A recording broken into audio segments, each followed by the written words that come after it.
Hello बच्चों, let us see the question. The question is a comprehension type और comprehension में दिया गया है white water insoluble solid A turns yellow on heating and becomes white on cooling। एक water insoluble solid दिया गया है ए, जिसके बारे में क्या कहा गया है, अगर इसको हम हीट करते हैं तो ये येलो कलर प्रोड्यूस करता है और इसको हम फिर से कूल कर दें तो क्या करता है, वापस ये वाइट हो जाता है। ठीक है, और इनिशियली भी जो हमारा सॉलिड वो क्या है, वाइट कलर का ही दिया गया है। फिर आगे आ गया ये जो सॉलिड ए है, अगर इसको हम ट्रीट कराते हैं HCl सॉल्यूशन के साथ या फिर इसका ट्रीटमेंट हम कराते हैं एक्सेस सोडियम हाइड्रोक्साइड सॉल्यूशन के साथ।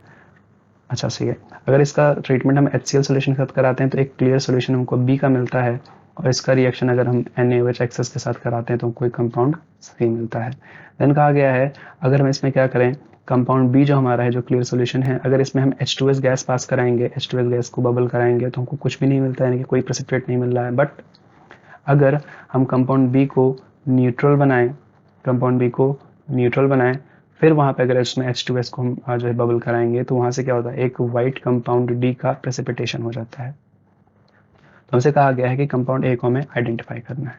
ठीक है, तो हम देखें कंपाउंड ए हमारा क्या क्या हो सकता है। हमको चार ऑप्शन दिए हैं, zinc sulphide, zinc oxide, manganese oxide या फिर आयरन ऑक्साइड। ठीक है, यहाँ पे हमको इन चारों ऑप्शन में से आइडेंटिफाई करना है कि ये कौन सा हमारा कंपाउंड होगा।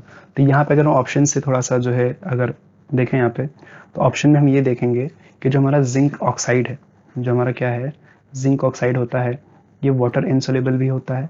जिंक ऑक्साइड हमारा क्या होता है, ये वाटर, इसकी प्रॉपर्टी अगर देखें हम तो ये वाटर इनसोल्युबल भी होता है और अगर इसको हम हीट करेंगे तो turns yellow, it turns yellow on heating.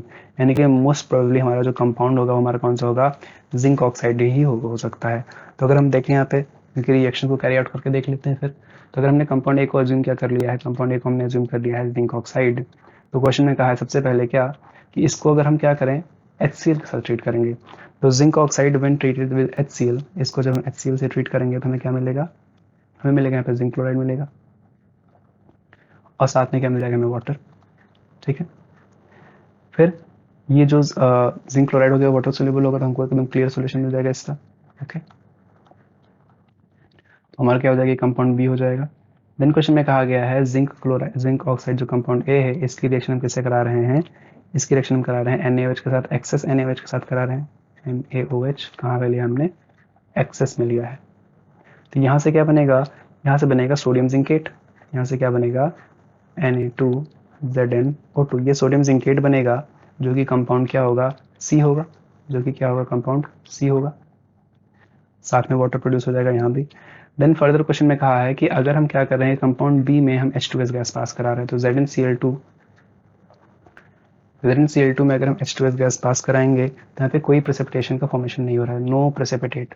हमने एक्सपेक्ट किया था कि यहाँ पे जिंक सल्फाइड बनना चाहिए, बट यहाँ पे जिंक सल्फाइड नहीं बनता, जिंक सल्फाइड नहीं बनता क्योंकि हम यहाँ पे ऐसा रीजन यहाँ पे क्या होगा, because of high solubility of, because of high solubility. अबे हाई सोलिबिलिटी क्यों होती है जिंक क्लोराइड की, क्योंकि इसका जो सोलिबिलिटी प्रोडक्ट होता है वो भी काफ़ी हाई होता है। तो because of high solubility of zinc Cl2 यानी ZnCl2, no precipitate, no precipitate forms with H2S, कोई भी H2S के साथ प्रेसिपिटेट नहीं बनता। तो ये भी हमारा कंफर्म हो जाता है।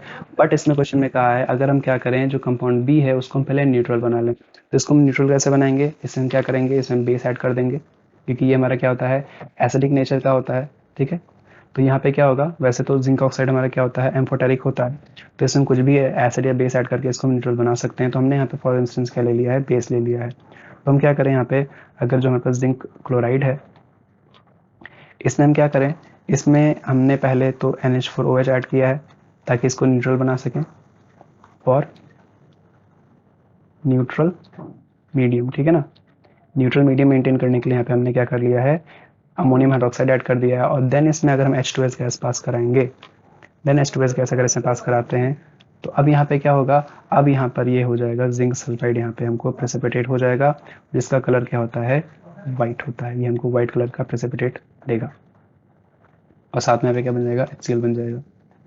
ठीक है, तो यहाँ पे यही क्वेश्चन में कहा गया था कि जो व्हाइट प्रेसिपिटेशन होता है कंपाउंड डी कहलाता है, तो जो जिंक सल्फाइड होगा यहाँ पे कंपाउंड डी हो जाएगा। यानी कि जो हमने जिंक ऑक्साइड अगर हमने अज्यूम किया था तो हमारे सारे रिएक्शंस कैरी आउट हो रहे हैं, तो हमारा जो कंपाउंड होगा क्या होगा, जिंक ऑक्साइड ही होगा। यानी कंपाउंड हमारा ऑप्शन बी में दिया है, तो ऑप्शन बी हमारा क्या हो जाएगा, करेक्ट हो जाएगा। I hope you understood.